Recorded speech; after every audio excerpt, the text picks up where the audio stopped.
Hello friends, welcome my YouTube channel. दोस्तों, आज के इस वीडियो में हम जीके एंड जीएस के मिक्स इंपॉर्टेंट क्वेश्चन देखेंगे जो आपके सभी आने वाले एग्जाम के लिए महत्वपूर्ण है। तो इसलिए वीडियो को पूरा एंड तक देखते रहिए। तो चलिए आज का वीडियो शुरू करते हैं। तो आज का पहला क्वेश्चन है, भारत की पहली प्राइवेट ट्रेन का क्या नाम है।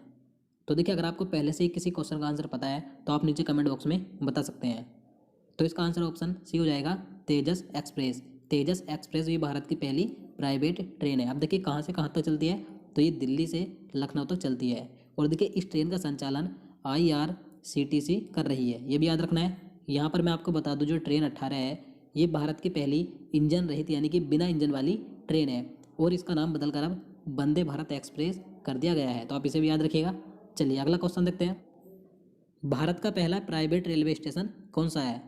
तो देखिए, अब बात करें कि भारत का पहला प्राइवेट रेलवे स्टेशन कौन सा है, तो इसका आंसर ऑप्शन डी हो जाएगा, हबीबगंज रेलवे स्टेशन। ये भारत का पहला प्राइवेट रेलवे स्टेशन है। अब देखिए कहाँ पर है, तो ये मध्य प्रदेश की राजधानी भोपाल में है।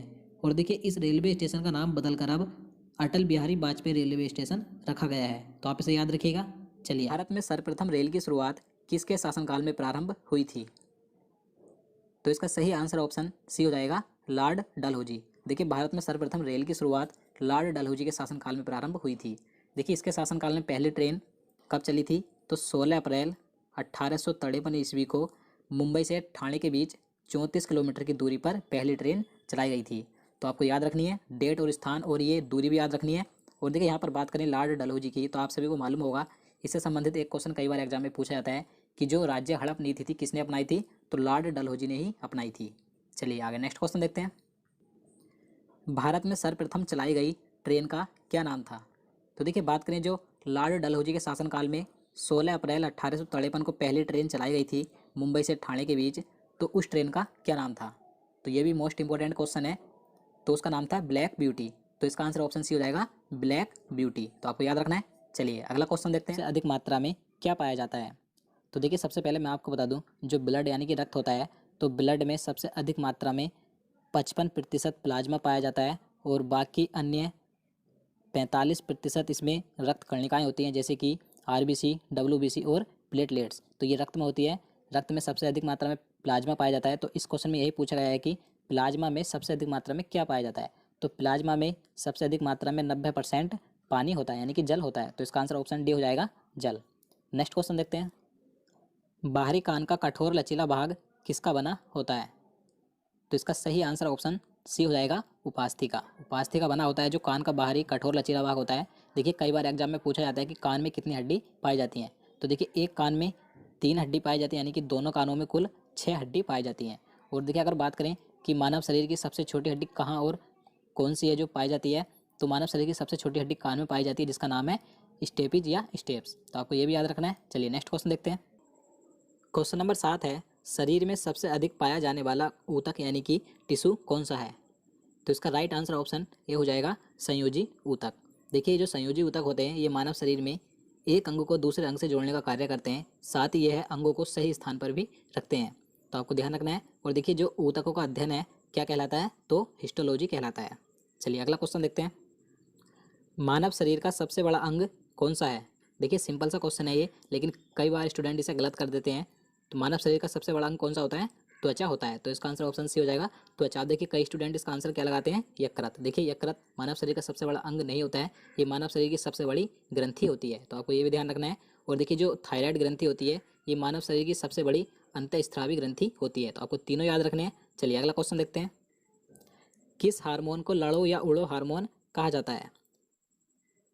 तो इसका सही आंसर ऑप्शन बी हो जाएगा, एंड्रीनलिन हार्मोन। इस हार्मोन को लड़ो या उड़ो हार्मोन कहा जाता है। इसके साथ ही इसे इमरजेंसी हार्मोन भी कहा जाता है। चलिए अगला क्वेश्चन देखते हैं। क्वेश्चन नंबर 10 है, भारत का प्रथम रेल बजट पेश करने वाले रेल मंत्री कौन थे। तो देखिए भारत का प्रथम रेल बजट पेश किसने किया था, तो जॉन मथाई ने किया था। तो इसका आंसर ऑप्शन सी हो जाएगा, जॉन मथाई ने। चलिए अगला क्वेश्चन देखते हैं।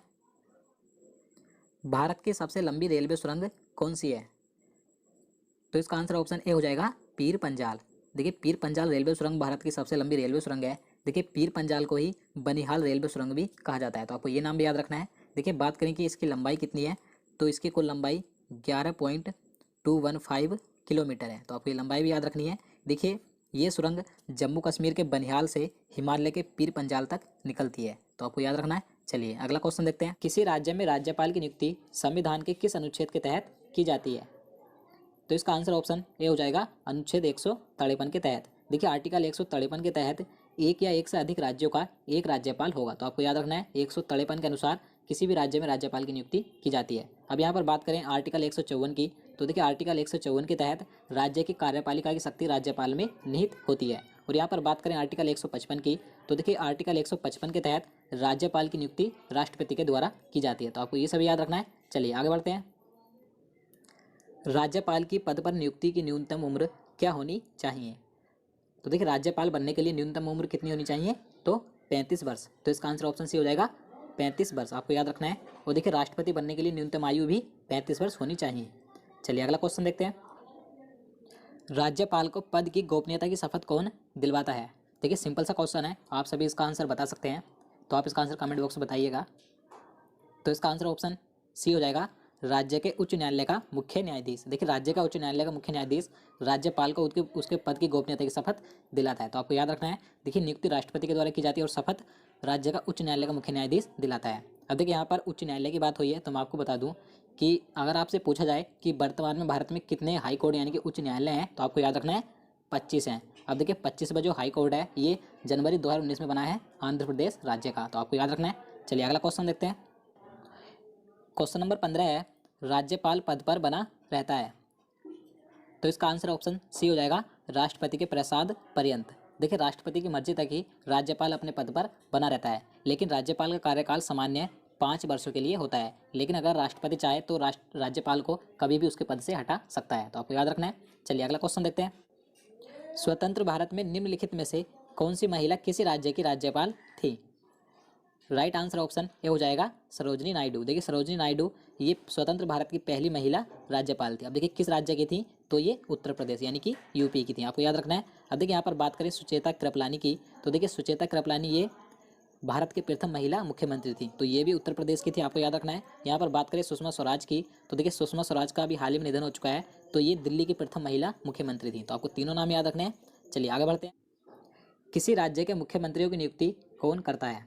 देखिए किसी भी राज्य का मुख्यमंत्री विधानसभा के बहुमत दल का नेता होता है और इसकी नियुक्ति राज्यपाल के द्वारा की जाती है, तो इसका आंसर ऑप्शन सी हो जाएगा राज्यपाल के द्वारा। अब देखिए बात करें मुख्यमंत्री को शपथ कौन दिलाता है? तो राज्यपाल ही दिलाता है, तो आपको याद रखना है। चलिए नेक्स्ट क्वेश्चन देखते हैं। राज्यपाल विधानसभा में आंग्ल भारतीय समुदाय के कितने व्यक्तियों को मनोनीत कर सकता है? राइट आंसर ऑप्शन ए हो जाएगा 1। देखिए राज्यपाल किसी भी राज्य की विधानसभा में सिर्फ एक ही आंग्ल भारतीय समुदाय के व्यक्ति को मनोनीत कर सकता है, तो ये मोस्ट इंपोर्टेंट क्वेश्चन है, तो आप इसे याद रखिएगा। चलिए अगला क्वेश्चन देखते हैं। संसद के प्रत्येक सदन की कार्यवाही में संसद का सदस्य न होते हुए भी कौन भाग ले सकता है? तो इसका सही आंसर ऑप्शन सी हो जाएगा महान्यायवादी यानी कि भारत का अटॉर्नी जनरल। देखिए भारत का महान्यायवादी संसद के जो 2 सदन होते हैं लोकसभा और राज्यसभा, तो इन दोनों में सदस्य न होते हुए भी यहाँ पर किसी भी सदन की कार्यवाही में भाग ले सकता है, तो आपको याद रखना है। लेकिन यहाँ पर किसी भी सदन में अपना वोट नहीं कर सकता, तो आप इसे याद रखिएगा। चलिए अगला क्वेश्चन देखते हैं। भारत सरकार का प्रथम विधि अधिकारी कौन है? सही आंसर ऑप्शन बी हो जाएगा भारत का महान्यायवादी। मैंने आपको बता दिया है भारत का महान्यायवादी यानी कि अटॉर्नी जनरल ये भारत सरकार का प्रथम विधि अधिकारी होता है। देखिए यह भारत सरकार को कानूनी विषयों पर परामर्श देता है। और देखिए बात करें इसकी नियुक्ति कौन करता है, तो राष्ट्रपति के द्वारा ही भारत के महान्यायवादी की नियुक्ति की जाती है। चलिए आगे देखते हैं। प्रत्येक राज्य में महाधिवक्ता की नियुक्ति निम्नलिखित में से किसके द्वारा की जाती है? तो देखिए मैं आपको बता दूं, जिस तरीके से भारत सरकार का एक सर्वोच्च विधि अधिकारी होता है महान्यायवादी, उसी प्रकार से राज्य में भी राज्य सरकार का एक सर्वोच्च विधि अधिकारी होता है जिसे महाधिवक्ता कहा जाता है। तो अब इसकी नियुक्ति किसके द्वारा की जाती है, ये क्वेश्चन में पूछा गया है, तो इसकी नियुक्ति राज्यपाल के द्वारा की जाती है, तो इसका आंसर ऑप्शन ए हो जाएगा राज्यपाल के द्वारा। चलिए अगला क्वेश्चन देखते हैं। कोई व्यक्ति संसद में किसी भी सदन का सदस्य हुए बिना केंद्र में कितने दिनों तक मंत्री रह सकता है? देखिए इस क्वेश्चन में बताना है कि अगर कोई व्यक्ति संसद के किसी भी सदन का सदस्य नहीं है और उसे केंद्र में मंत्री बनाया जाता है तो वह कितने दिनों तक अपने पद पर रह सकता है? तो इसका आंसर ऑप्शन बी हो जाएगा 6 माह यानी कि 6 महीने तक ही अपने पद पर रह सकता है। उसके बाद उसे 6 महीने के अंदर ही किसी भी संसद के सदन की सदस्यता लेनी अनिवार्य है, नहीं तो उसके बाद वह